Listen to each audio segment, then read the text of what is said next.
Welcome to the Tuesday, June 24th, 2025 board meeting. I'd like to call to order the meeting. North Hunterdon-Voorhees Regional High School District Board of Education meeting on Tuesday, June 24th, 2025 is now called to order. In accordance with the requirements of the Open Public Meetings Act, NJSA 10-4-6, adequate notice giving the time, date, location, and to the extent known the agenda of this meeting was published by the Hunterdon County Democrat and the Star Ledger on January 9, 2025.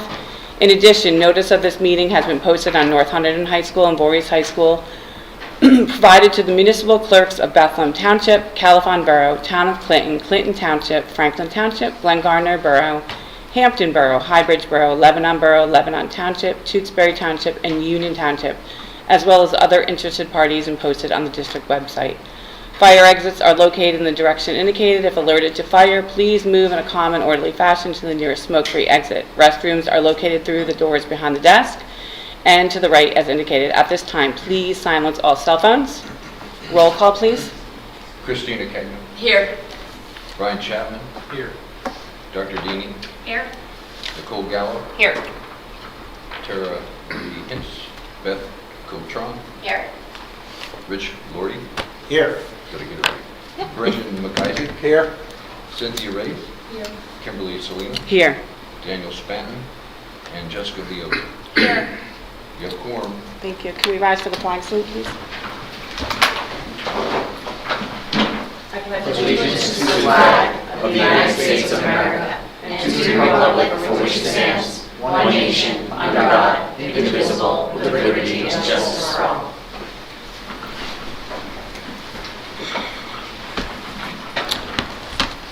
I'd like to call for a motion and second to approve agenda items 4.1. So moved. Second. That was Beth and Christina.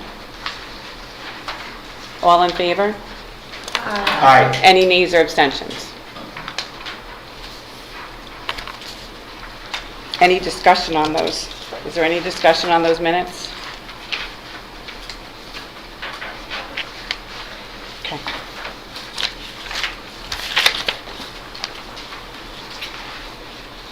Okay, at this time, we'd like to welcome Richard Brown, our Director of Curriculum, Articulation, Student Achievement. He will be giving us a presentation on the 2023-24 School Performance Report.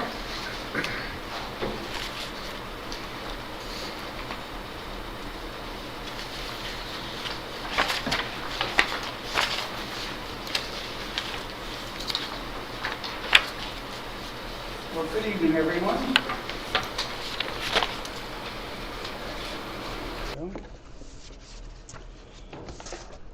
So I'm here tonight to share with you the results of the New Jersey School Performance Report for the North Hunterdon-Voorhees District for the 23-24 school year.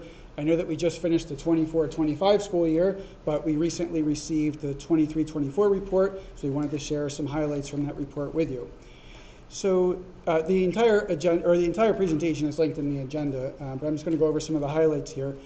The New Jersey Department of Education releases these reports to meet federal reporting requirements and to help provide broad pictures of schools and districts in the state.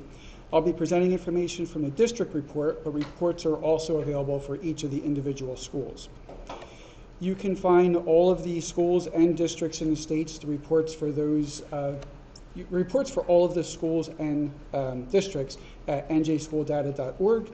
And there's a link on our website. If you go to nhvweb.net, if you go to parents and community, and then under, you see academic information, there's the school performance reports, and that will bring you to the state website where you can type in any school or district and get to their report. So the school performance reports include data points and narratives, much of which we'll highlight in this presentation. So that's a list of some of the things that are included in those school performance reports. There are a few changes in the 23-24 reports from the previous reports, including additional information about chronic absenteeism, CELA biliteracy information, and expanded visual and performing arts participation information.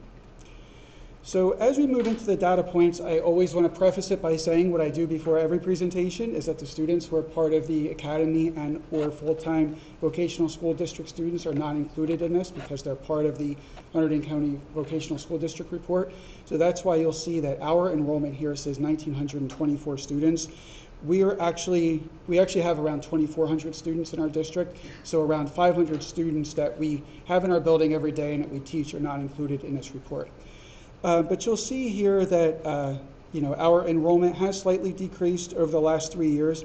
It's gone down about 145, but again, that's just looking at our students, not including any of the academy or full-time Polytech students. So as we move into standardized testing here, over the past 3 years, so on the left-hand side, it doesn't have the heading, but the left-hand side is the ELA information, so you can see a pretty nice increase in the last 3 years in proficiency for ELA, about 20, almost 20 percentage points proficient. That's looking at both the NJSLA and the DLM. So you could see that information there. The statewide, the comparison to the statewide proficiency is down at the bottom. Our proficiency rate and our participation rate in those assessments is listed. And then the math proficiency, there was a slight dip in 22-23, and then it went up, so we're at around 53% proficient. Again, for NJSLA, it does not include the NJGPA, so it's only 9th grade math, and we know many of our higher achieving math students are taking their NJSLA assessments in 8th grade, or they're taking the algebra in 8th grade anyway. They'll be taking geometry or algebra 2 in high school. Sure, yes. This slide is just really minor, but is this slide deck going to be posted to the district website? It's not, the slide deck is not, but it's posted, it's attached in the agenda. Okay, I'm just wondering from just visual standpoint, some of It should be moved up. Yeah, there's some sort of overlaps and the years 202 with the wraparound like along the chart, but The way that this template is created, you plug in the numbers and it automatically generates Yes. everything. And I went back to it this morning because I was wondering why there's no heading on the left-hand side, and it would take so much manipulation. I couldn't figure out how to do it, but so it's the state gives you the template, you put in your numbers, and it actually automatically adjusts the scales and everything too. So it was hard to adjust from their template. But yes, I agree, that should be better. There will be more that are even harder to see, and I will apologize for those later. So for graduation rates, let's see here. So there's information about how the graduation rates are calculated, including the federal graduation rates. This slide in particular explains that federal graduation rate calculations do not affect requirements to earn a diploma. It's just how they're reported through the federal requirements. So this slide 13 here, shows our 4- and 5-year graduation rates. They're in that 95 to 98% range, which is well above the state averages. So you could see in green is our district graduation rates, and then in the bottom row are the state graduation rates. So the state has been consistently in that 90 to 93. We've been in that 95 to 98% range.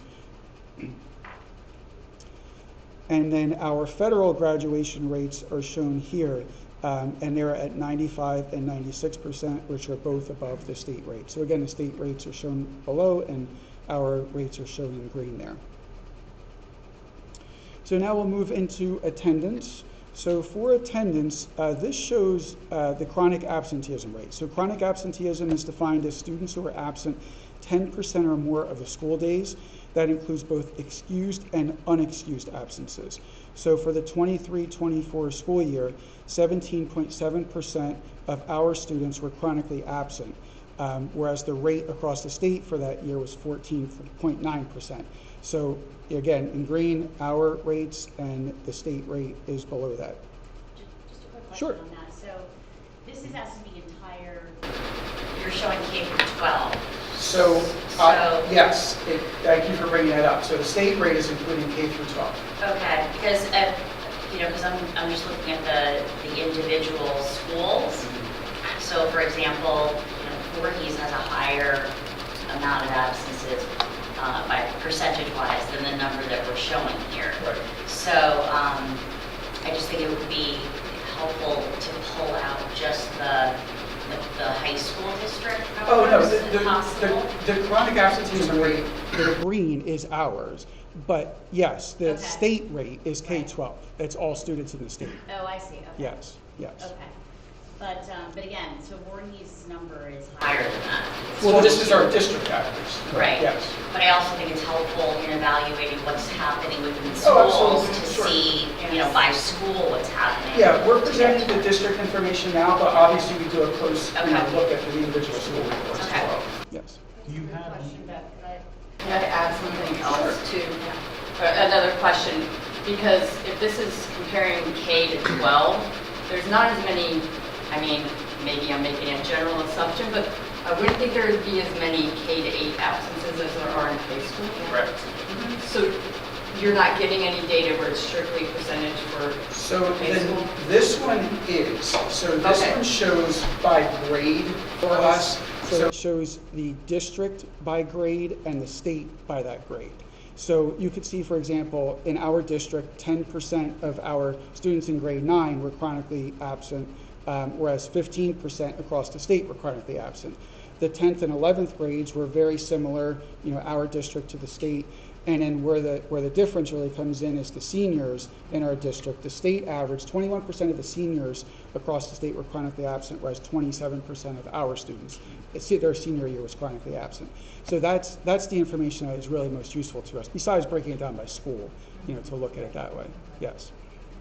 Yes. Sorry, you said it, and I just didn't catch it. What is the definition again? So it's students who were absent 10% or more of the days that they should have been in school.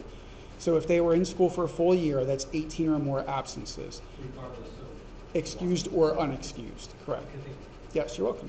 That 18 number that somehow, so the chronic absenteeism and attendance slide, there's some redundancy or some actually cut and paste maybe. I don't know, that kind of being cleared up and maybe to add that 18 number possibly, I don't know. Well, it's only 18 if they were there for the full year, so they could still be chronically absent if they were only there for a full year. So it does say in this chronic absenteeism part, slide 15, it's defined as being absent for 10% of the more days enrolled during the school year. Yeah, so it depends. It's It's easier to know it's 18 versus 10. Yeah, and I think there's some Yeah. repetition in that slide that could kind of Yeah. maybe more. yeah. Again, this is this. Yeah, this is the state's template, and we plug in our numbers. But you know that doesn't mean we couldn't modify it. Yeah, I But, thought I yeah. saw that there's the, yeah, 'cause I saw that there's options for the template. But if you wanted to make it yours, but there were some variances there. Yeah, we took Yeah, out that's fine. all the information that didn't apply to a high school district. You know, there were a lot of things that didn't apply to a high school district. So we talked about the grades. These are the two slides that are most difficult to see. So in slide 18, it shows the teacher and student demographics across the state. So statewide, 38% of the students, for example, are white, while 82% of the teachers are white. So the state includes a message on this slide at the top saying that indicating that teacher diversity improves outcomes for all students. So one of the things that they think is important to look at is how our student population compares to our teacher population. So in slide 19, it shows, you know, again, it's even more, you can't read the stuff at the end at all. And obviously the school performance reports themselves have the breakdown by the numbers, but 82% of our students are white, while 98% of our teachers are white. So in slide 20, it shows data about college and career readiness for our district compared to the entire state. So a couple of highlights, 85% of our seniors took the SAT while in high school, and 70% of our juniors and seniors took one or more AP courses. So you can see that's well above the state averages. You know, the percentage of 12th graders who took the SAT in high school, whereas we're 85%, it's around 63% across the state.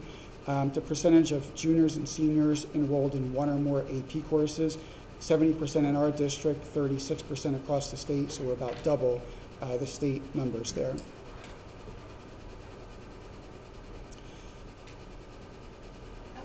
about that? Yes, sure, That slide? sure.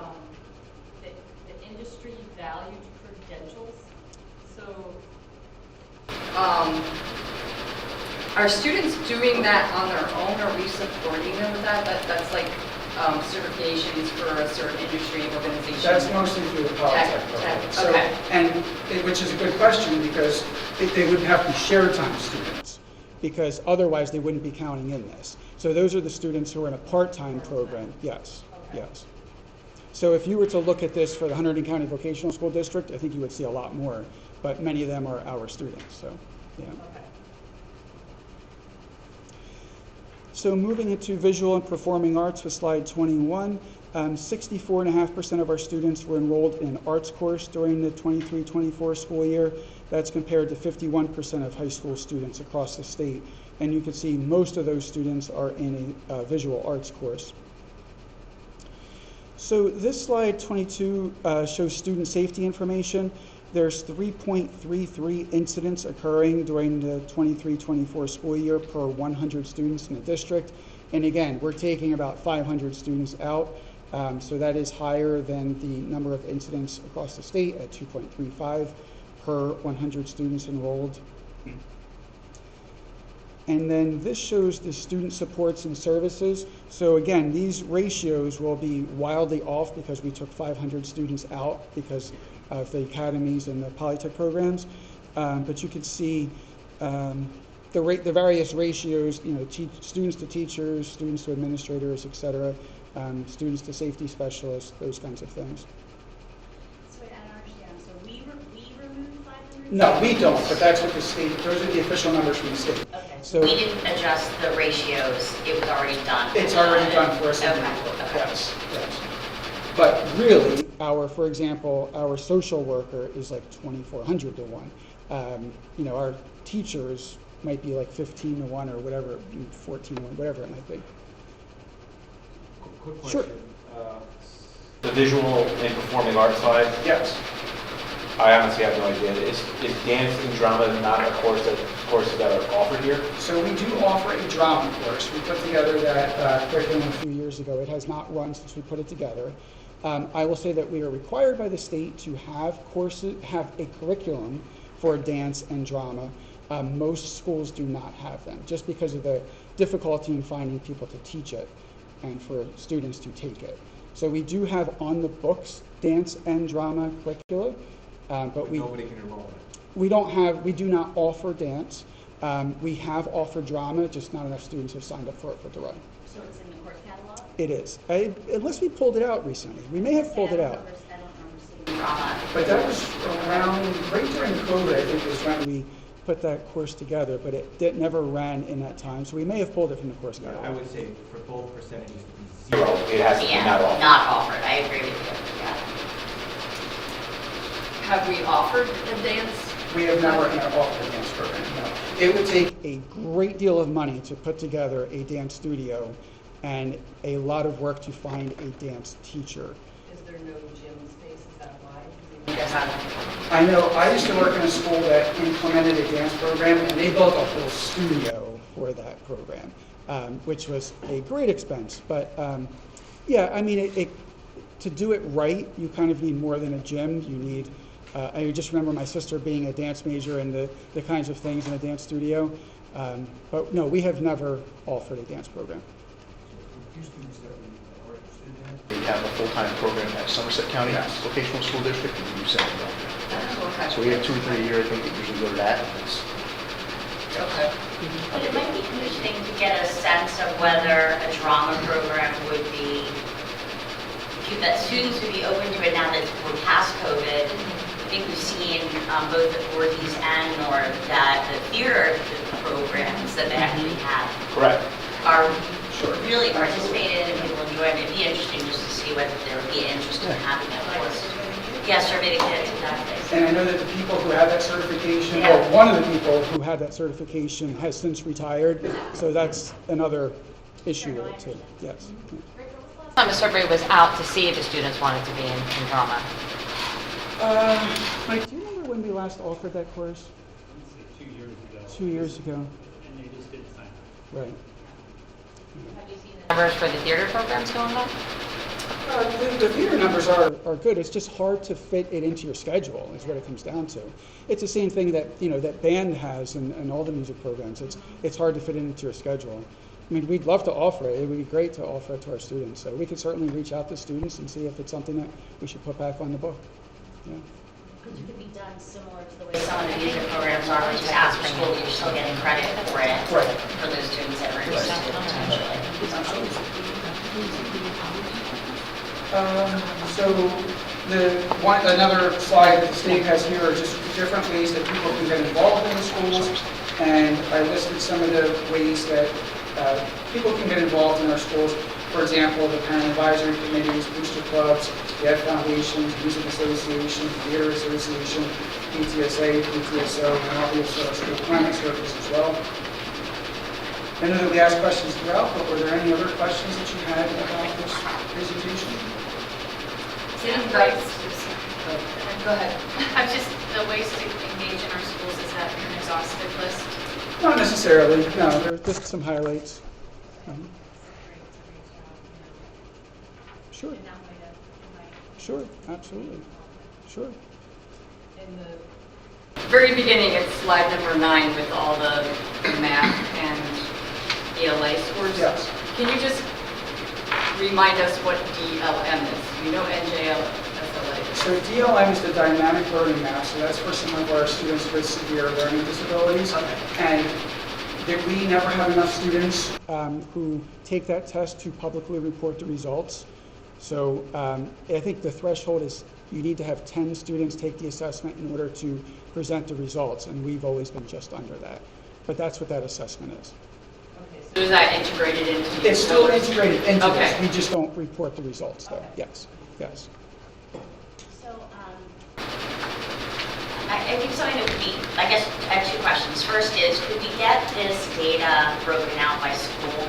It's in the school performance reports. Okay. Because I think that when you combine, obviously, the number changes if one school is skewed higher versus another.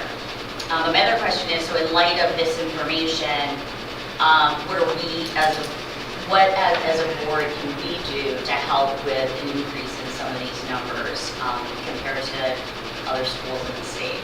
So, and one of the things that I didn't report, because there's no district summative score, but there are summative scores for each individual school. So just to give you a comparison, North and Voorhees had almost exactly the same summative score, and they are by far the highest summative scores in the county.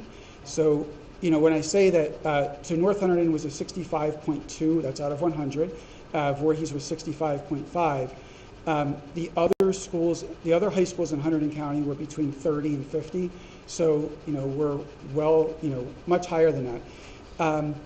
The one thing that I'll throw out there before answering your question about how you can help support us is that the Hunterdon County Academies is looked at as its own school. That obviously we teach all of those classes except for the one. Their summative score was a 90.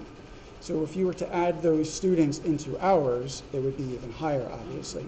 But in looking at the things that we're looking at, that we're doing, obviously one of the things that we're always looking to do is try to get students the best education possible as far as looking at class size and things like that.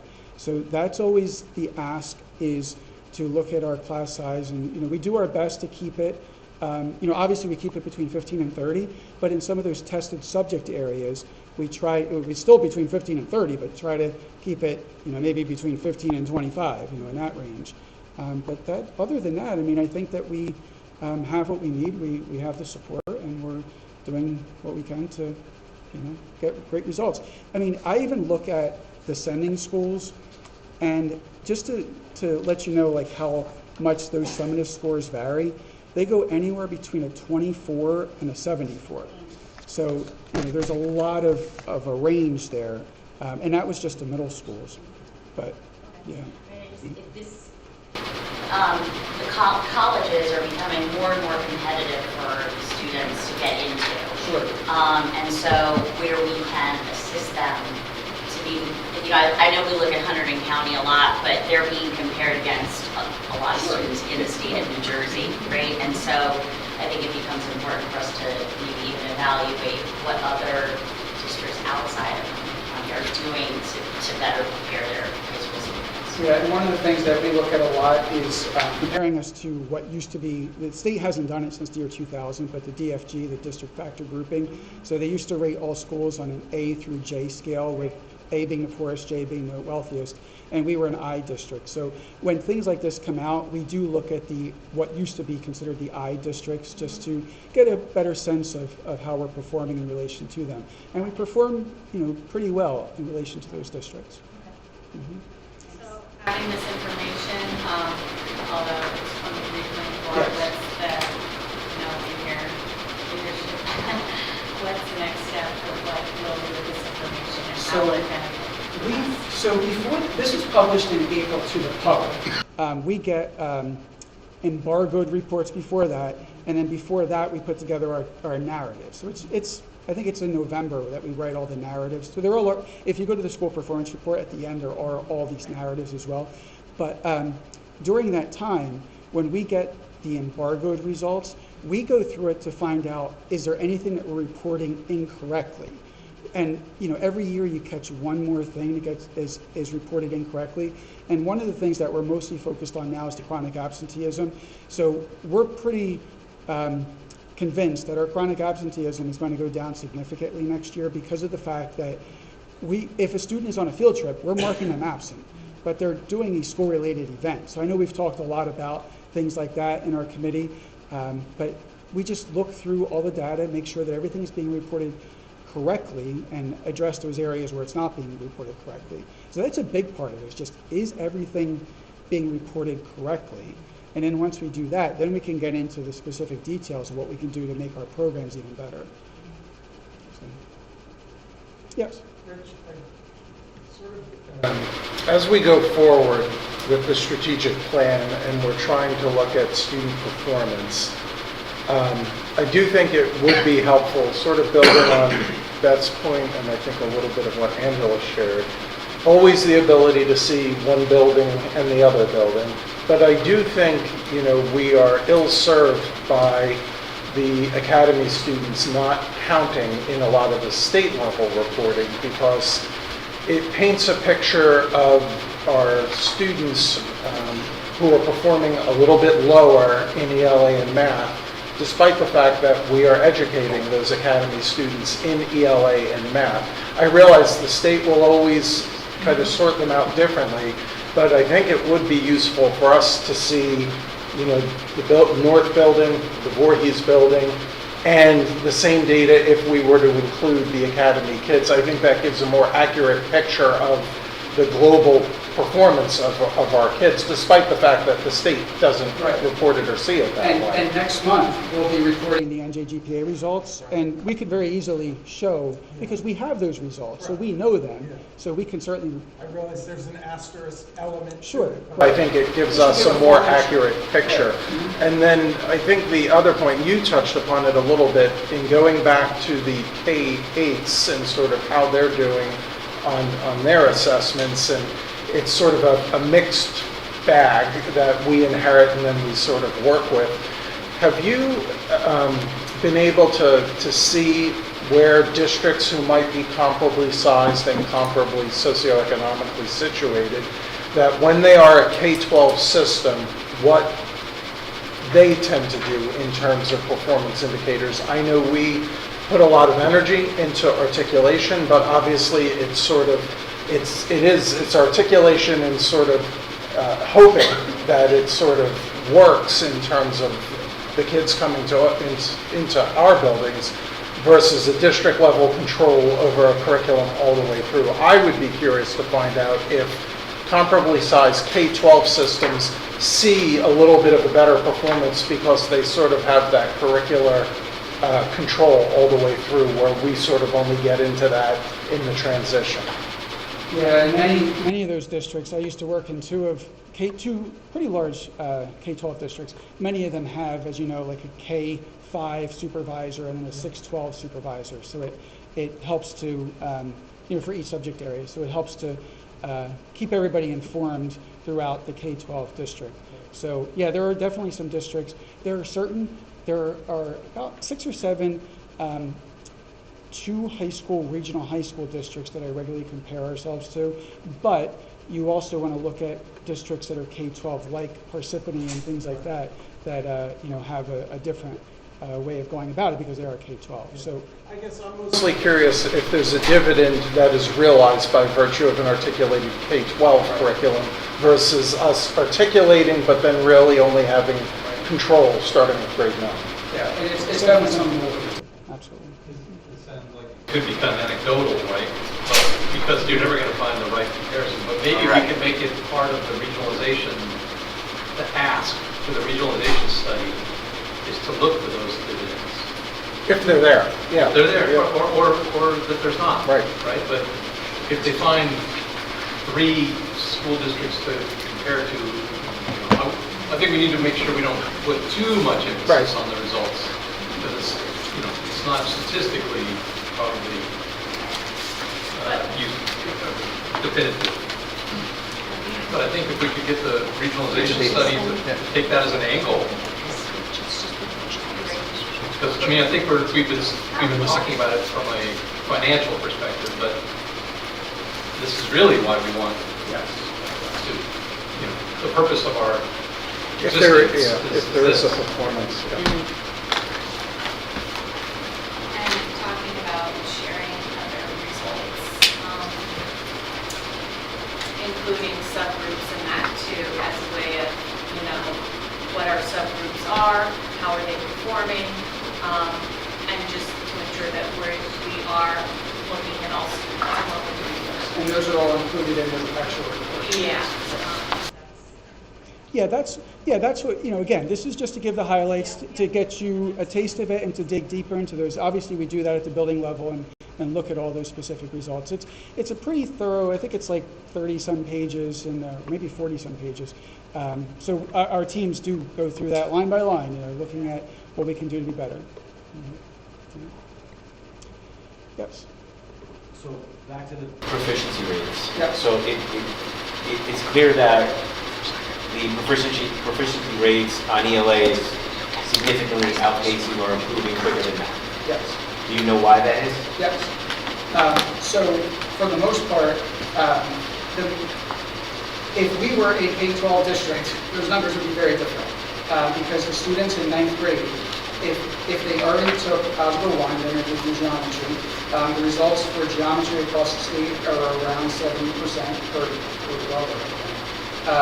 Algebra 1, the results across the state are around 25% proficient. That's all students taking Algebra 1 across the state. And that includes a student taking it in 7th or 8th grade. So our results have been around 30% or so for Algebra 1. And considering that the majority of our higher performing math students already took that assessment in 7th and 8th grade, it brings those numbers down even lower. If we were to include the Algebra 1 results for students in our district who took it in 8th grade, it would obviously be much, much higher. But that's the reason for it. So our students do take the NJGPA in their junior year. That is not included in these results for some reason. It's just the NJSLA results. And it's just in grade 9.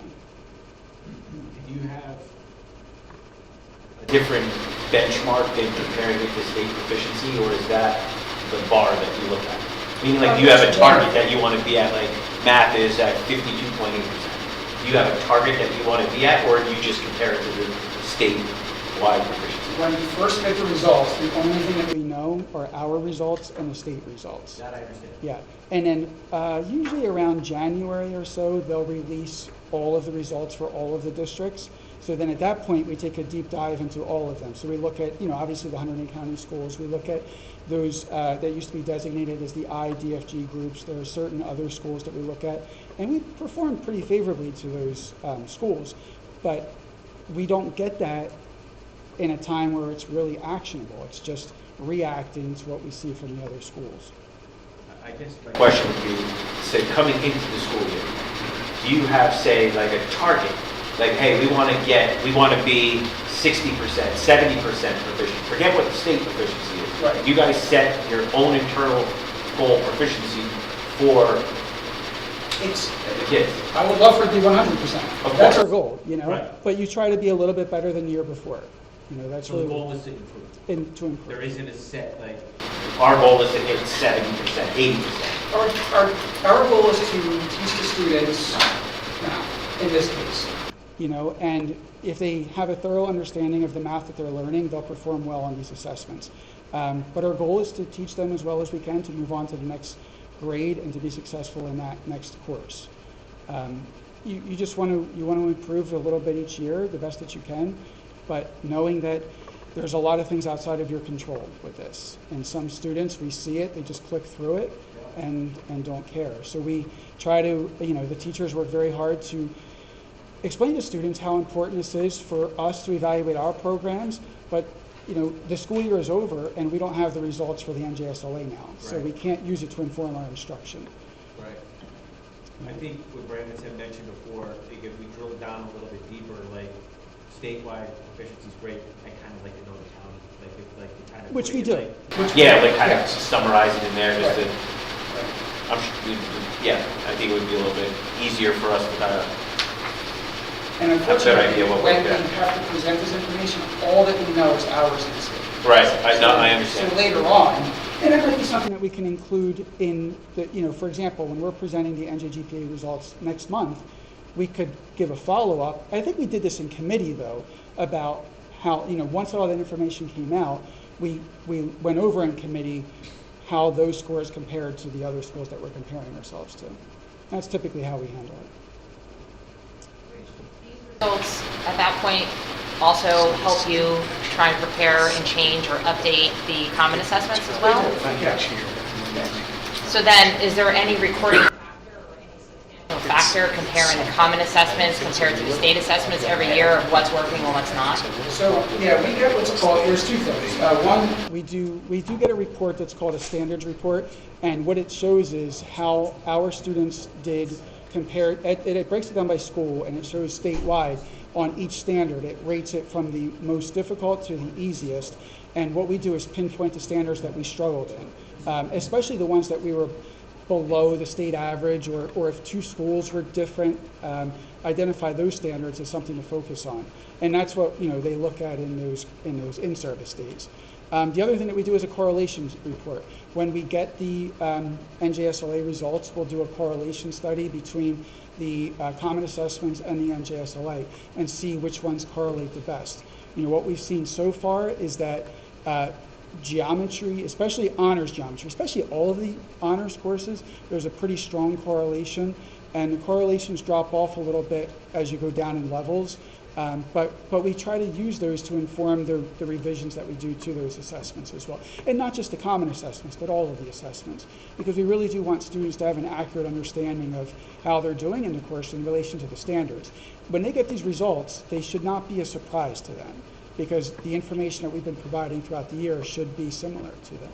And then is there a professional development geared to the dips, so to speak, and what the students are struggling with for the teachers to help them get up above or higher in those areas? Yeah, when we identify those standards that we didn't perform as well as we would like to, or if one school performed much higher than the other, that's what we gear those professional development days towards. So, they get together, and especially if it's the case with one school was significantly higher than the other for a particular standard, we get those teachers together so they can talk about what they've done to, how they taught that standard, so that we can hopefully bring that to the other school as well.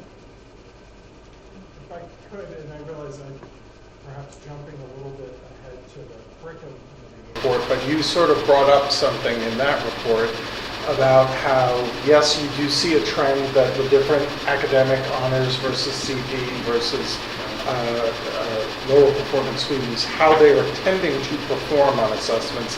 But you also were able to highlight the fact that you're able to observe that the students who are struggling are in fact even spending less time on individual items, which might be an avenue for a line of thinking and instruction there that I don't know at that point if you're dealing with capacity, if you're dealing with the ability of students to just sort of sustain focus and persevere through challenging tasks that might be in some ways a little bit different than just the straight skill itself. So that might open up some interesting avenues Yeah, as well. and we've talked about that students perform better on paper.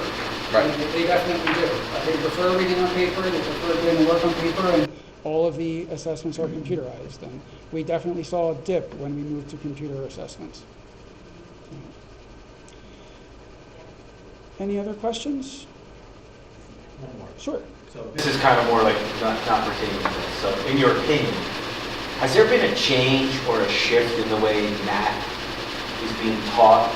Because I'm going to give you my own opinion. I was going to ask the same question. My son just finished third grade, and he comes home with I help him with his homework. And I can't understand for the life of me the way the hell they want their teaching, right? Yep. So then here's the problem that I run into, and this is just third grade now. I show him the way that I was taught how to do it, which for me is a lot easier. But then he's like, well, that's not the way the teacher wants it done. So then I confuse the hell out of him by doing it what I think is the easy way versus I can't understand what the hell that way is. And then his brain is, so maybe, I don't know, has there, like I said, has there been a shift in the methods and it's not taking? There has. I believe, so my kids just finished 4th and 5th grade, so I sympathize. And I went into Same school, boat. I went into college as a math major, and some of it I still don't understand what they're doing in 4th and 5th grade. However, most of those changes were at the elementary level. I think the higher you go into grades, the more it looks like it used to look. It's more of a conceptual thing at the elementary and into middle school, just trying to conceptualize math more than doing the 7 times 6 equal, the memorization. It's trying to conceptualize what things are like to lead into those higher maths. But yeah, those, I think if you were to see a high school math class, it would be more like what you experienced. And obviously things have changed a little bit, certainly, but those changes are more so at the elementary into early middle school.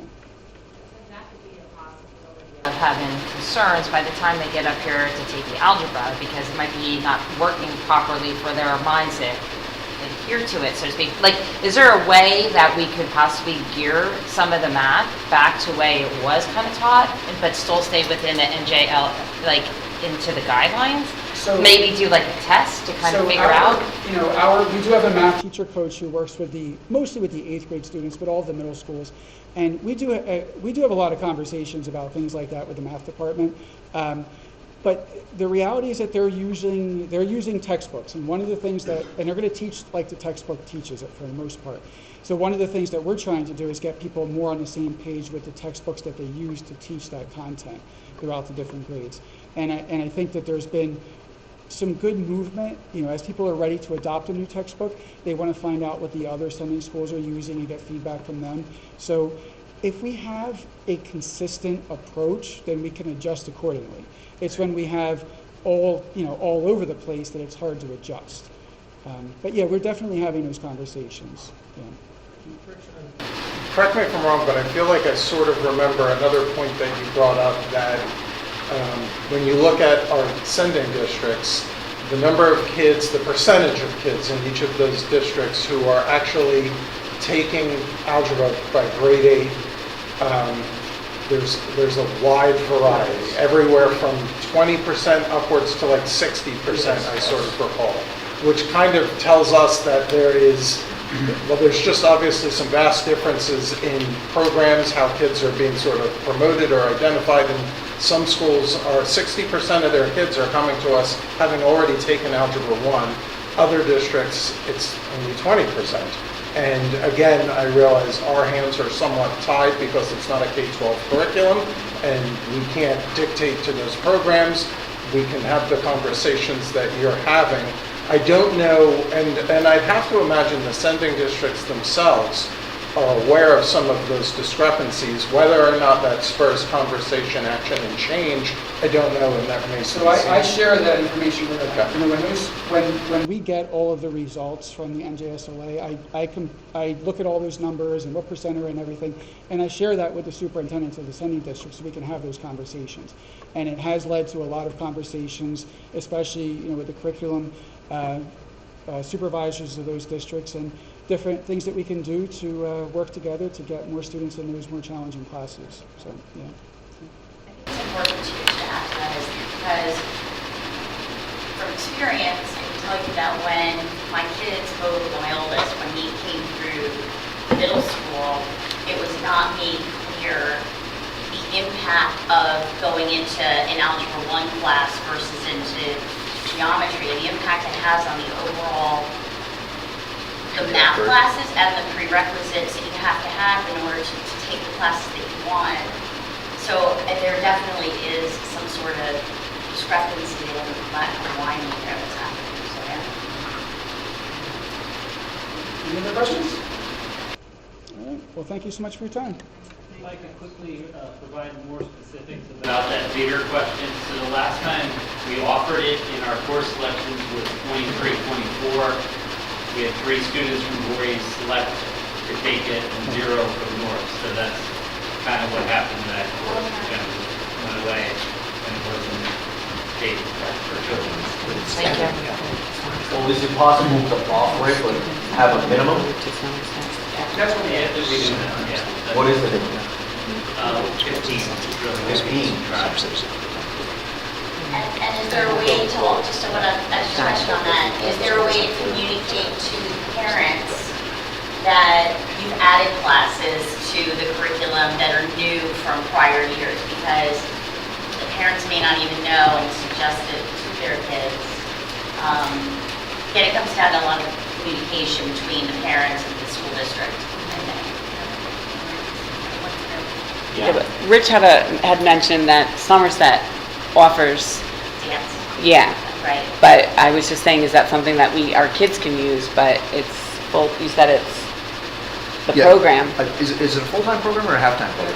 Somerset is a full-time. Somerset is a full-time program. So a lot of times our students will opt, if they want to do a dance class, and we tell them Somerset is an option, they don't want to leave their high school and go to somewhere else and leave all their friends.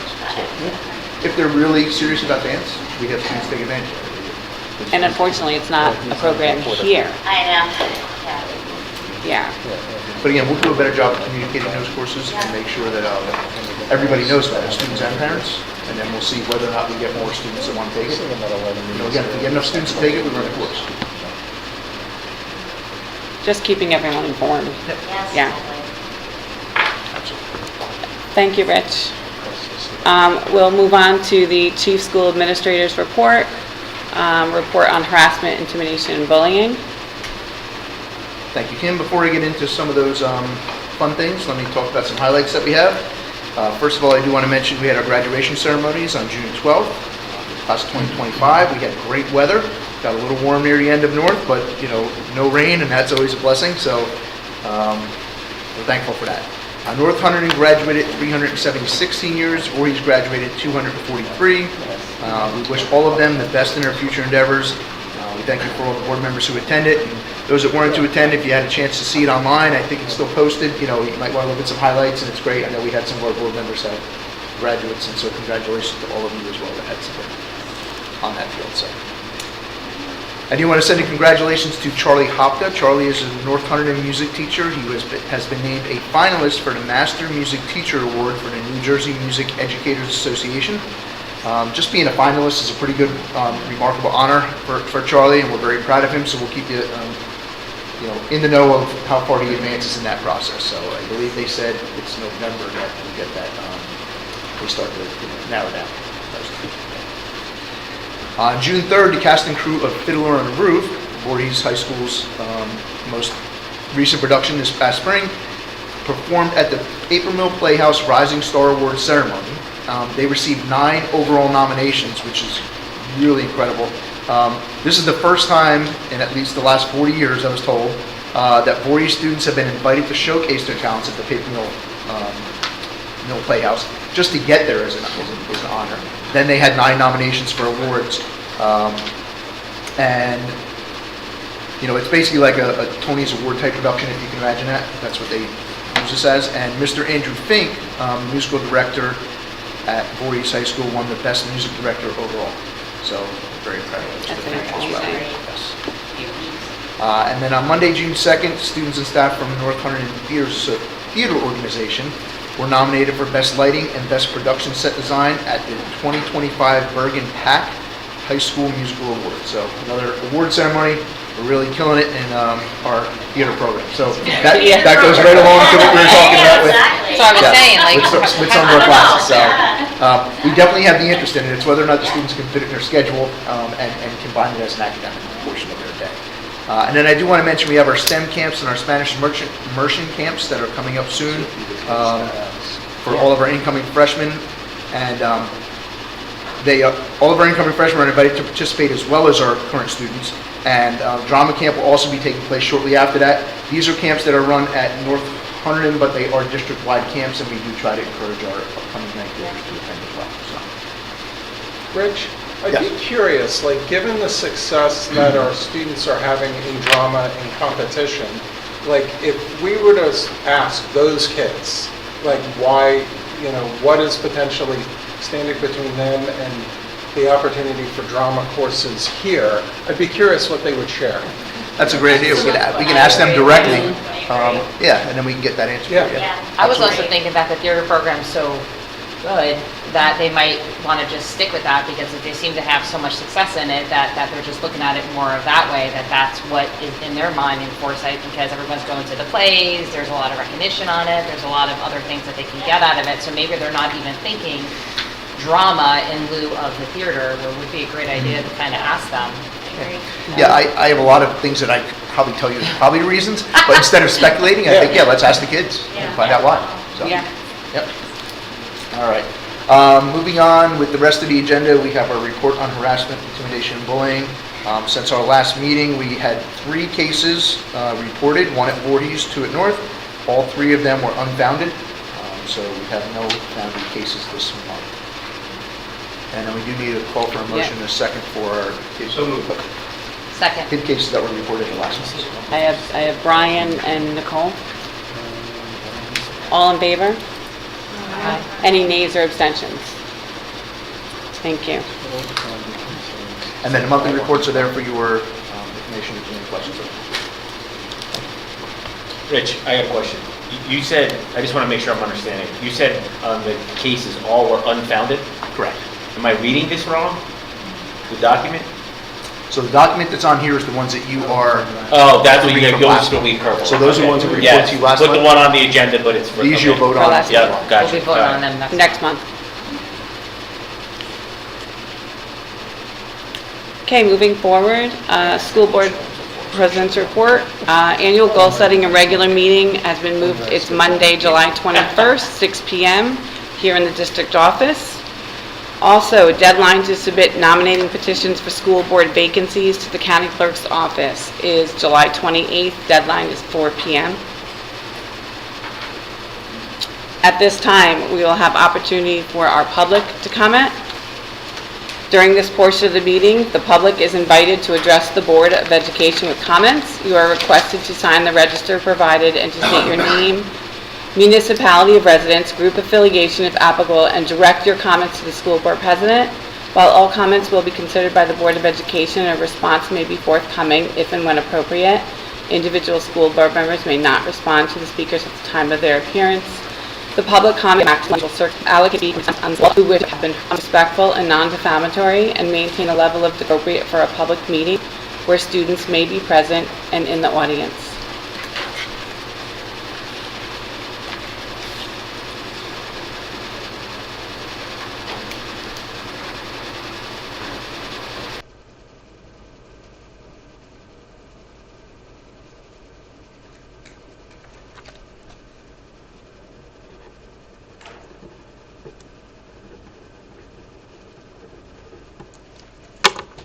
Good evening. Harlan Ettinger, longtime Highbridge resident and taxpayer. I get it. Elections have consequences. Board members who campaigned on so-called parental rights are now in the majority. You have the votes, so replacing the district's longtime general counsel was a foregone conclusion. That's why the subterfuge and dissembling is so egregious.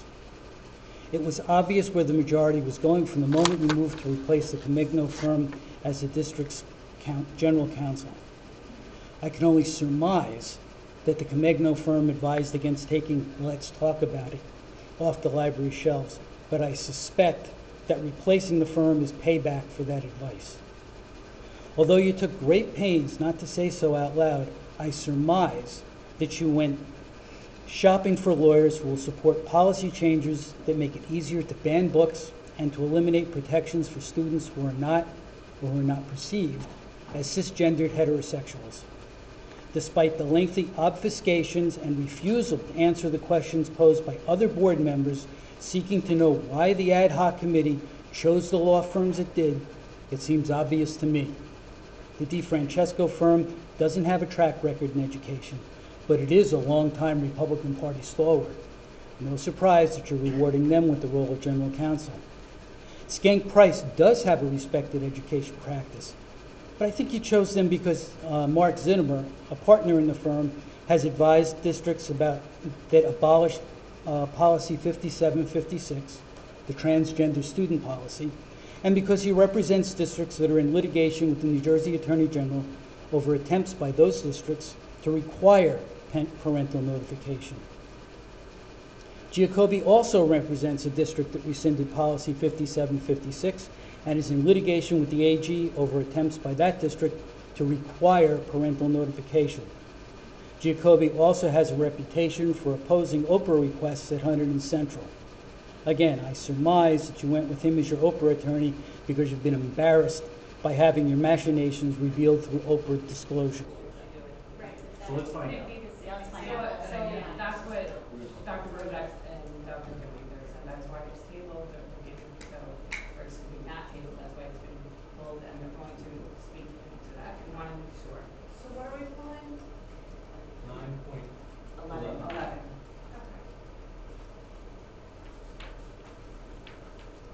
We're voting on 9.1 through 9.14 with the exception of 9.11.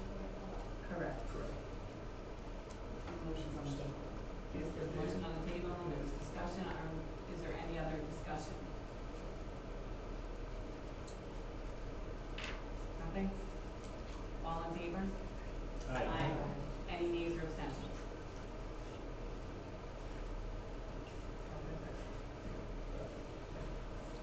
Moving on, curriculum, instruction, and technology. Can we please, committee report from Brendan? So the curriculum committee met last week on the 18th, I believe it was.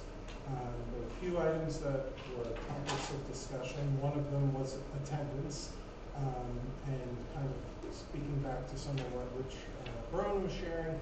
You know, there's a deeper look at some of the abnormalities and sort of the recognition that there's always these standout dates that are either affiliated with something like prom or AP exams or a joint park trip or even, in this case, a district makeup day. And so that makes it a little bit trickier, but as we clean up that information, we're better able to sort of separate the signal from the noise in terms of attendance explorations or concerns, because while globally we have a higher than average percent of students attending on a daily basis when compared to the state average, you've seen that we have some of these higher percentages of chronic absenteeism, which is really targets a smaller population of students who are chronically absent and would enable the district to better target that. So for example, one of the points that keeps coming up is that policy change that doesn't make it as easy for parents to sort of just submit a note as opposed to having a kid go see a doctor. The hope is that that will clean up or better target some of the more chronic absenteeism. The next item we looked at was the district PD plan, which had a number of items in it around looking at student engagement in the classroom. A topic that came up was accountability, and the committee talked about that a little bit and realized the word ownership was really what we were aspiring for, like where do students feel ownership as they engage with classroom. But, you know, it's happening, like, you get on board or you get left out, you know? So, yeah.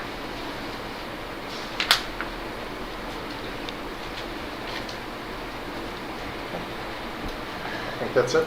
Any other Okay. discussion?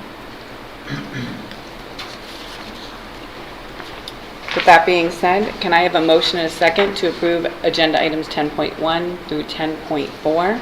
So moved. Second. Take some here. Who's right? It's a race. Who was it? It was Cynthia. Well, it was Beth and Cynthia, so. Yeah. All in favor? Aye. Any nays or abstentions? Thank you. Moving on to policy and school security committee report. Yeah, so the Policy and School Security Committee met on June 16th. Everybody was in present. We discussed, we talked about, ran over the second approval for the entire manual for today, but there was a few discussions that we had reviewed Regulation 1330 in regards to the costs associated with custodial overtime and other fees associated with outside groups using our facilities. We decided to update the hourly rates now based on the current pay rates and revisit the policy and regulation at a later date to decide if the facility rental should be adjusted. We also use the term facility instead of building to be more inclusive of all areas that can be rented. We also confirmed that our insurance company as whether we are asking for outside groups or enough liability insurance coverage to utilize those. Conclusions were to move all policies and regulations to the full board for approval as second reading with the minor changes mentioned above. It was a short meeting. Any questions? Nicole, what's, so now that we are sort of doing the mass adoption before the end of the school year and the contract runs out with Strauss Esme and we start July with school boards, what is the plan going forward in terms of sort of that level by level series review? So we're going, I think collectively as a board, as a committee, we're going to kind of pick and choose certain ones that we might have to go through any changes. We're going to compare it to law, compare it to what maybe Strauss Esme, well, I don't think we're going to compare it to Strauss Esme, but any kind of new policies that come up that may be kind of in the forefront. Some of them were about administration, some of them were about like some of the grounds things. We made a couple of changes like to some of the paraprofessionals and some stuff like that in advance. So we'll probably go revisit those to make sure that we're within our limits and with our cost limits. And so that was kind of the plan that we were kind of trying to figure out what we were going to do going forward once we adopt the entire manual. So other than those sort of very focused things that speak to contracts, costs, and things that are specific to our district, is there a plan to, once the entire set is adopted, to sort of revisit each series once again, or? Well, I guess it more so if there's any changes, it will come from school board, so we would address those, obviously, if there's any kind of language changes or any kind of law changes. And then we would try to basically go through it and figure out if there was a couple of policies that we wanted to discuss or that Rich felt that was really specific to our district that needed to be addressed. So prioritize in the way that administration feels that we should go through. Where do you feel the next, after the adoption, where are you going to focus next? What section? I don't think we've had that Yeah, discussion, we and haven't we've been led by Dr. Berjak's, as we said, Rich had noted 2 or 3 policies specifically we wanted to get on board for the start of school. So there was, I think it was in paraprofessional. So it was specific in that. But other than that, no, we have not. And I would take direction from administration on that. Rich, as far as I know that there's a policy that's controversial that keeps coming up about our transgender students. Is that on the agenda to be reviewed this summer before we go back to school? It's not on the agenda right now. Is it possible to add that as a policy item agenda? Because I know that that directly impacts our students and our constituents are very concerned about it. That's up to the policy chair, but we can review any policy. Sure. That we want.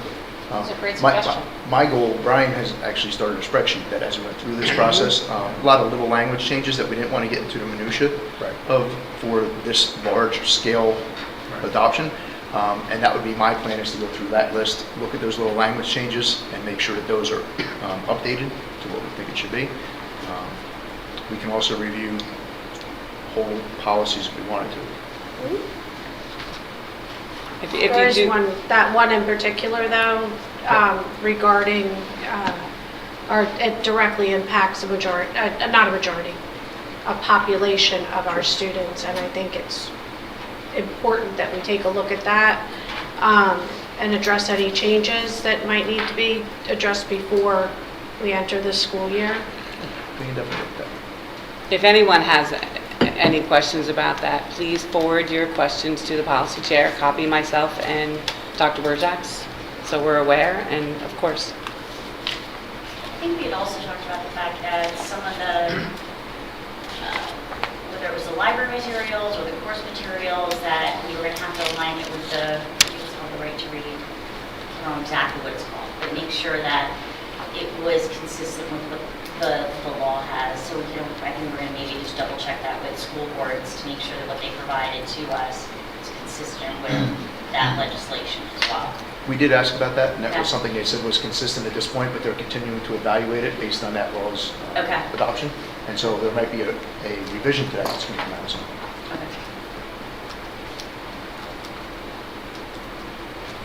And you could send an email, just let us, if there's any questions. Yeah. Any other discussion? Okay, can I have a motion and a second to approve agenda item 11.1, second reading of policies? So Second? All in favor? Aye. Aye. Any nays or abstentions? Did I get that? Okay. Sorry.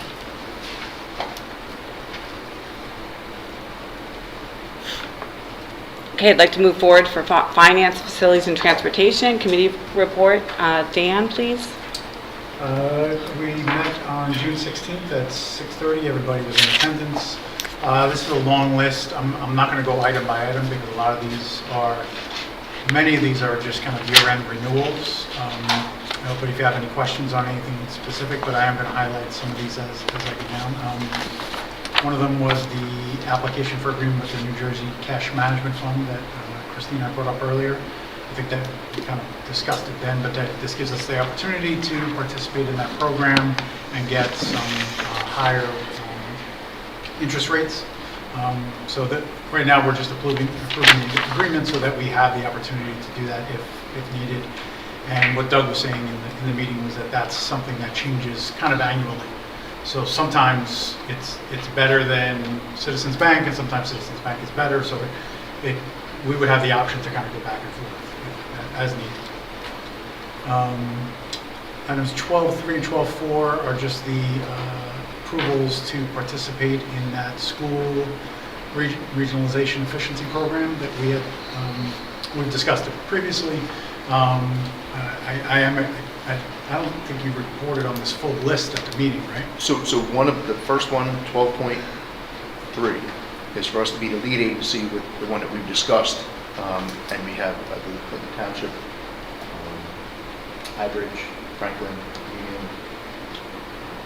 Yeah, it's Clinton Township, Franklin, Highbridge, and Union. So that's for the study that we've been discussing. The second one down, to confuse us a little bit here, is Bloomsbury has been Right. going through the process of becoming part of our regional district. We need to pass this resolution for their final step so that we're going to be the lead agency in our K-12 regionalization study, but we're going to be the partner agency in having Bloomsbury join our district. So that's why there's two different ones with two different roles, but they're completely two separate studies. Bloomsbury is strictly their high school, the high school students. Just the high school students coming into the club. It allows them to participate in this program for free without having to pay to do the study. They've It's beneficial for everyone. They've actually already done the study. I was surprised that we even had to do this again, but they have to reauthorize it in order for the next step. It's, again, a typical bureaucratic kind of thing. Procedural. I went down, 12 and 12.13, this is just the renewal of Pomptonian as our food service manager, but I did want to point out that there were some rate changes on the cafeteria and meal pricing. I just wanted to point that out. 15, and again, correct me if I'm wrong, 15 and 16 this is for Hunterdon Health? That's correct. So these are two RFPs that we decided to do. One was for mental health wraparound services, and the other was for school physician services. We put that out there, and Hunterdon Health came back with a very favorable proposal for both of them. They have expanded their mental health capacity in Hunterdon Behavioral Health, and Hunterdon Healthcare itself came back with a better proposal for school physicians. So we're going to move to have Hunterdon Health be our school physicians for both schools, and then Hunterdon Behavioral Health will actually provide our wraparound service for our mental health program. And they also let us know that they're ready to start. They are. right They away. actually in their RFP, they were the only one I believe that did it. They actually named the conditions they already have that they're going to place here. So they're ready to start day one. 1217. $100 and some thousand cheaper than what we actually paid last year. So. 1217 is awarding the contract to redo the roof for the board office to Lamar Roofing. This bid came in at $115,000. Since at the meeting we were still waiting for the attorney to approve that everything was in there. So that is the case. So we are approving that. This price came in well under budget. With another bidder at $120,000, so we know it's a really good price. So we're getting a good deal on that project. And I'm going to jump to the board minutes.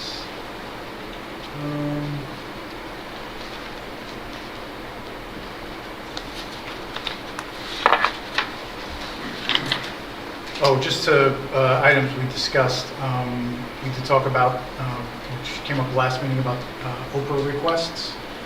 Just letting everyone here know that the policy going forward will be that if there's a request that is specific or has a board member that's part of that Oprah request, they would just be notified that it's being done, and information regarding them would be part of that. So they're just being informed. As far as, can I ask a question about that? As far as open requests go, what are the rules, or what is the law on how we respond, what information we give, what participation is there by the person who the information is being asked about? Just curious as far as what participation do we have as a board member, or input do we have as a board member to influence what is provided back to the public? You don't. Okay. Well, as a custodian of records, is that the role is to obtain all the records that currently exist. And if that means addressing a board member, say, do you have any, in this day and age, because it's all electronic for the most part, I can go to G and say, hey, give me all of the emails, and I'm able to obtain it that way. But if I needed to, I would talk to individuals and ask them to provide me with information. But other than that, it's just simply a collection of existing documents to provide, to hopefully meet, and not everyone, but most Oprah requests I vet through the attorney, simply because and if it's a marketing one, say, hey, give me a list of all your employees, I send it to the attorney and say, hey, do I have to do this? And if by law I do, then I will. But otherwise, I want the attorney to let me know if we're in compliance. And we always do that? Correct. I'm sorry. That's always been done before? As far as I know. Unless it's a very easy Oprah request, like they're asking for a document that is available. So the BA's office prepares the response? Yes, school board administrator, board secretary is the custodian of records. Correct. And then the notification of the board member, is that now just a courtesy, or that's how that's going to be? Yeah, it's a courtesy, and that's where I think your original question was, is what, like, if somebody was Oprahing information about you, we would let you know that they were operating this information so you're aware, but you don't have the ability to tell us, I don't want you to provide X, Y, Z, right? So There's no input. It was just a courtesy, and it's just a courtesy so they know you're not that. surprised at a board meeting by Absolutely, something, yeah. yes.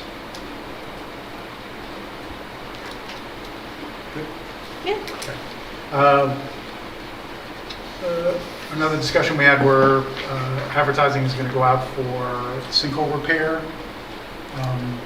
That's happening at the back of the school. I don't know if that's happened yet or not. Yes.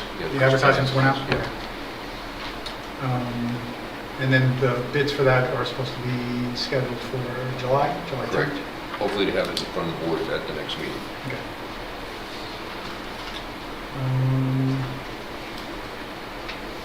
And Doug, I don't know if there's an item on here, I don't have a lot of information, but you were giving kind of a heads up about the structural changes in the healthcare program. Correct. The insurance pool, I don't know if you have anything. I'll just quickly say that what's happening at the state level for public employees, not school employees, is that they're going to phase out the healthcare program and shift it over to private entities. This Board of Education has been in the SHIF, which is a non-state run pool, and you've been doing very well with that, as well as with your prescriptions. So you're not impacted. I just wanted you to be aware, because there was rumblings that the school employee health program may also go the way of the dodo bird.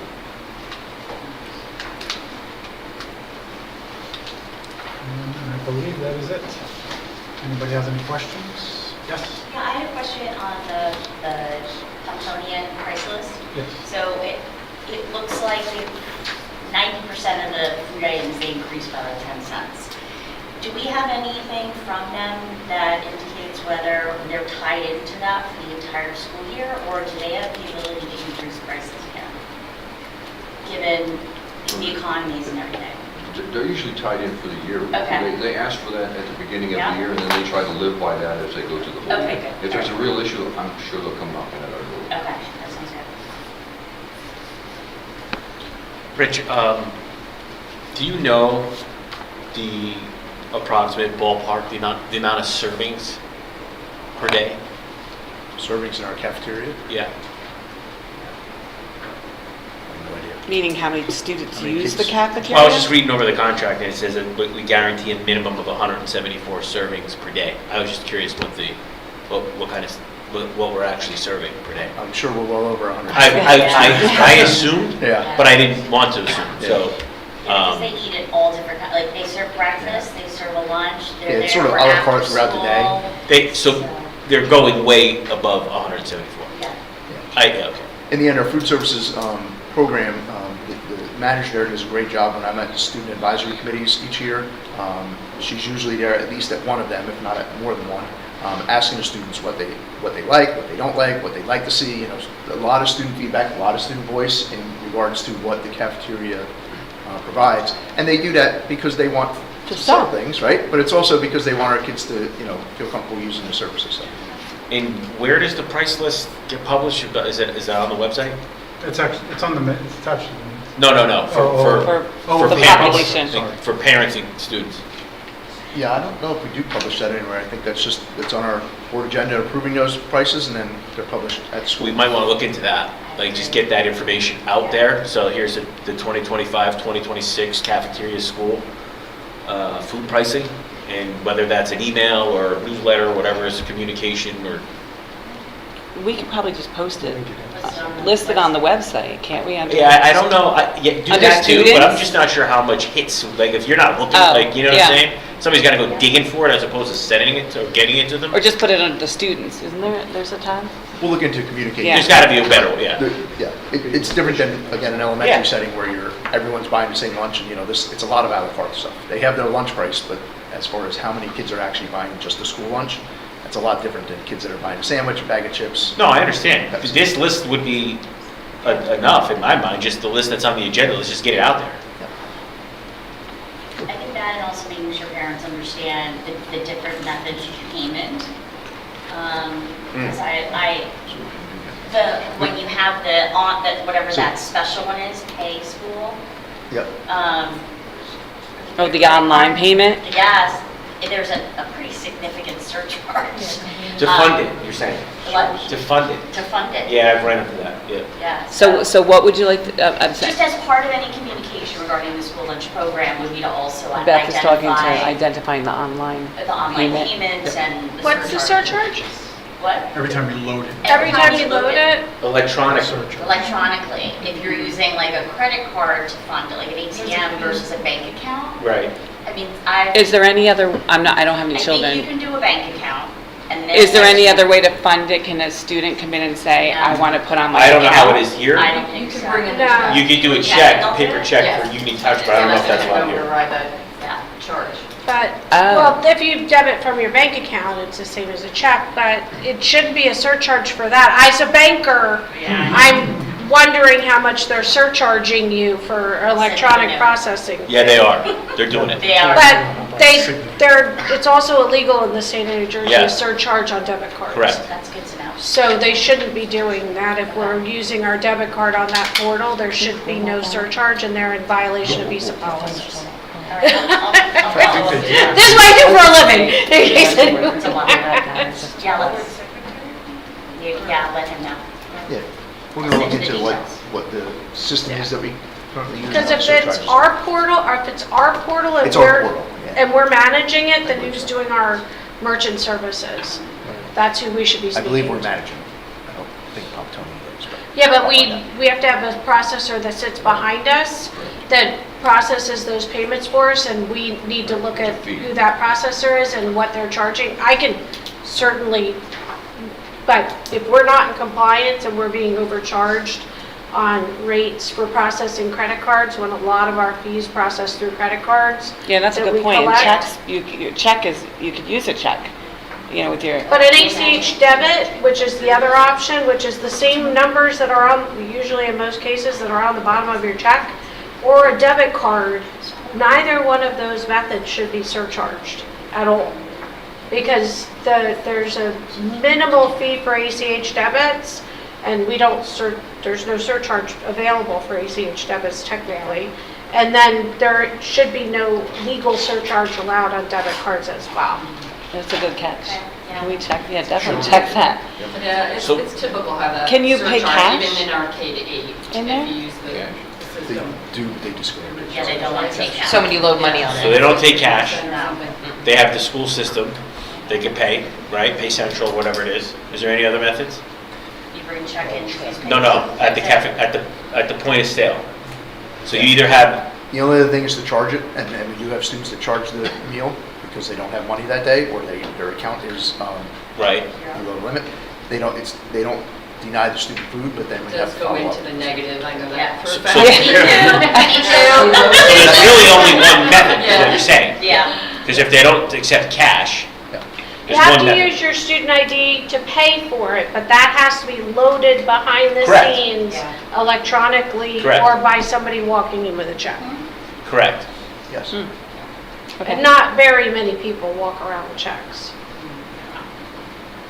Good point. Okay, cool. Okay. Any other questions? I do too. 12.3, the regionalization this is a ask for a grant, correct? So when I was reading through it, it seemed like the state would offset the cost. So is this something where the state would pay for the entire Yes. study? It's my understanding they pay for There the wouldn't- entire study. Okay, so there wouldn't be any cost. to There are us some as well. exceptions to that, like we wanted to use our own private firm to do it. The Mhm. private firm was charging more than the state allows. That's not the case, but we're going to plan on using one of these state-provided firms. Okay. The one that has been helping us thus far is from Rutland University, so, and that is fully funded. Okay, thank you. And then 12.14, can you elaborate on this membership? And there's no cost here as well.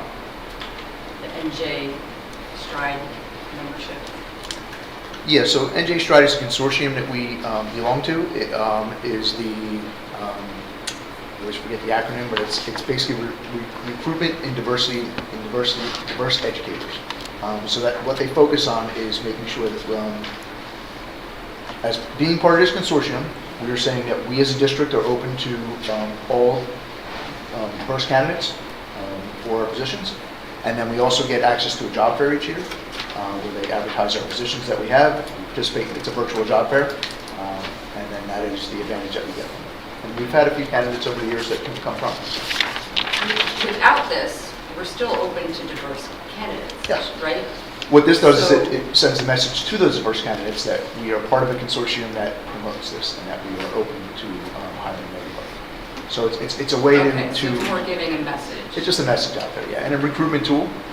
We want people from around the state to know that we would like people to apply for our jobs, not just from Hunterdon County, but all around the state. And that's the other thing that it does, it gives us a statewide presence for that instead of just focusing on our local kind of community. So is there areas that you would not be able to put a job on if you were, do they have exclusive areas where you can post jobs if you're a Stride member? No, they don't have an actual job board. They use NJ School Jobs, which we also use.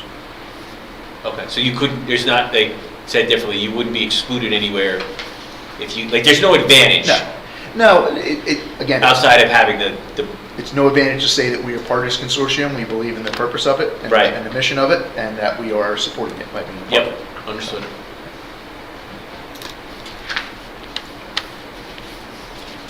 Any other, oops, sorry. I was going to say, I was gonna say- any other questions? Sorry, Ken. Does any training come with that for like admin to help Yeah. them with that line of vision? So being part of the consortium, we get like a message board. A lot of times, it's more of an email kind of thing. You'll get the email saying somebody posted this to the board, and then so you do get some forums, some ideas that people are doing, and an opportunity to ask any HR questions that you might have as well. We also use New Jersey School Boards for that. It's the PAAA, Personnel Administrators Association. We get that as part of our membership to NJ's School Boards. I got another question. So when applicants apply, is there a section where you know where they found the job from? Meaning, like, would they say, hey, Stride, or I found this in No. affiliation with Stride? So Unless it's through a job fair. If it's a job fair, then That's they obvious, advertise right? that job fair. Yeah. So, So, do you know if anyone's ever been found because of this? yeah, Yes. yes. Oh, that's good. Yeah. Yes. So people have said, I found you because you're Well, we hired them through job fair, so that's how I know they found us through that. That's at how that I know job, sponsored job fair. Correct. Got it. Okay.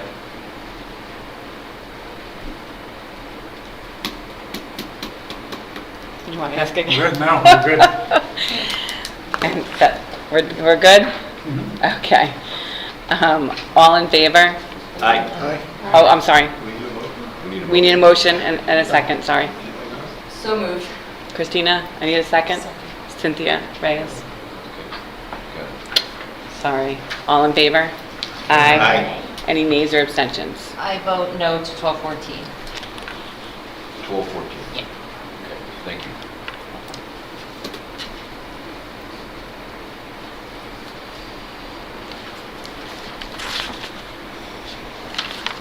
You good, Doug? Yep, thank you. You're very welcome. Moving forward to Community Relations and Student Affairs. We did not meet, so we do not have a report out. The delegates reports, we don't have anything for delegate, but is there anything else? Summer recess, no. So it's summer recess for Hunterdon County. Moving forward to the Personnel Committee report, Ms. Cagno? Okay, Personnel Committee met on June 18th at 6:30, and all were in attendance except for Tara Hintz. We went over the regular personnel agenda. We also had additional discussion session, which was a working session on 2 job descriptions. We had the remaining ESP job descriptions. One was for hall monitor, one was for special education. And we have the red strike throughs. I want to make it clear though, for this time around, Dr. Burgax had a original job description compared to the New Jersey School Board job description and utilize the New Jersey School Board job description as the template. So anything that is changed from the New Jersey School Board job description is either red texted if it's something that was added, or it's red crossed out if something was omitted because we did not want that wording. So you'll see that when you go into the Google Drive. We also discussed the way this aligns with one of our policies. It's policy 4123, which was mentioned just earlier today,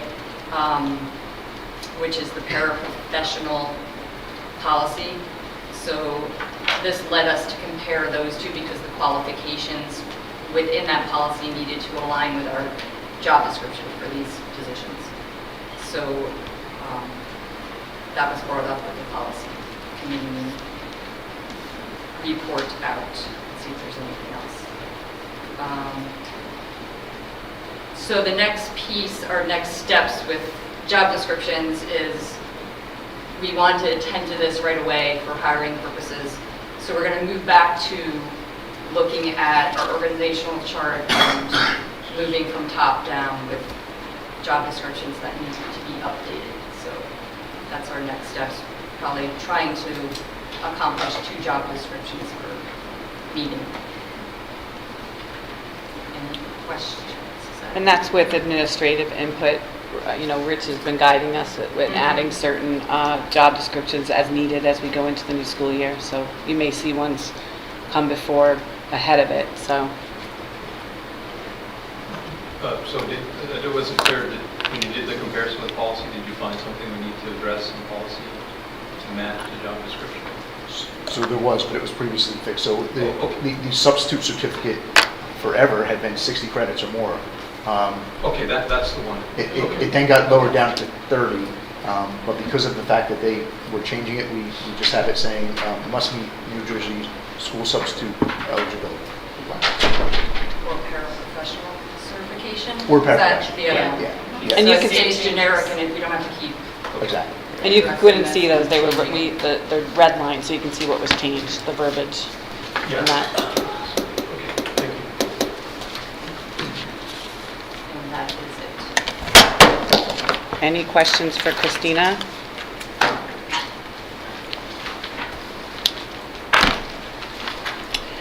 Can I have a motion and a second to adopt Resolution 0624252 for an executive session to discuss matters reflected in the attached resolution? The board expects to be in an exec session for approximately 1 hour, and upon return to public session, action will be taken. All in favor? Or no, you need a motion and a second first. So moved. Anybody? Second. Don't all rush at once. All in favor? Aye. Aye. Any nays or abstentions? Great.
Motion and second to reconvene public session. So moved. Second. Nicole and Beth.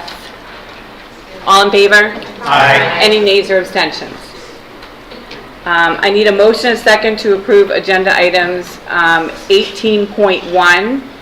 We will be deferring 18.2 to July, so it's only 18.1. I need a motion and a second. Motion. Dan. Dan and Beth? Sure. All right. Ready? Any discussion with the roll call? Any discussion? Roll call vote. Christina Kigno, Yes. Brian Chapman, Yes. Dr. Dini, Yes. Nicole Gallo, Yes. Beth Coltron, Here. Yes. That too. She's not here. Rich For Gordon, next month. Rich. Yes. It's too hot in here. Yes. Well, she's on the Yes. side with air. Ben, Yes. Jessica Leanne, Beato, yes. Don't worry, I was Lord I at the last meeting. How? Lord. Lord I. Lordy, Lorda, yeah, you were. Dealer's choice. Kim Selena, Yes. Lord I. Okay, moving on to old and new business.